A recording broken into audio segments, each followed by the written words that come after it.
Hello everyone, আশা করি তোমরা সকলে ভালো আছো। তো আজকে আমরা দেখব অ্যাসিডের শক্তিমাত্রা। তো এই টপিকটি অনেক বেশি পরিমাণে চলে আসে এইচএসসি পরীক্ষা এবং এডমিশন টেস্টে। তো কয়েকটি জিনিস জানার মাধ্যমে অনেক ইজিলি আমরা এই টপিকটির অ্যান্সার করতে পারবো। তো ঋণাত্মক আয়নের আকার, তো ঋণাত্মক আয়নের আকার যত বেশি হবে সেই অ্যাসিডটি তত বেশি শক্তিশালী হবে। তো এখানে আয়োডিনের আকার ব্রোমিন এবং ক্লোরিন থেকে বেশি আমরা জানি। সো এই জন্য এই অ্যাসিডটি বেশি শক্তিশালী হাইড্রোজেন ব্রোমাইড এবং হাইড্রোজেন ক্লোরাইডের থেকে।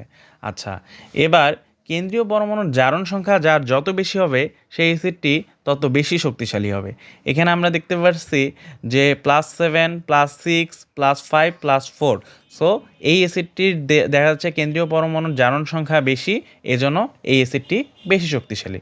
আচ্ছা, এবার ভিডিওটি পজ করবে এবং তোমরাই বলবে যে এই দুটি অ্যাসিডের মধ্যে কোন অ্যাসিডটি বেশি শক্তিশালী। আচ্ছা দেখো, এখানে দুইটা অ্যাসিডের ক্ষেত্রেই কেন্দ্রীয় পরমাণুর জারণ সংখ্যা +5, এটার ক্ষেত্রেও কেন্দ্রীয় পরমাণুর জারণ সংখ্যা +5।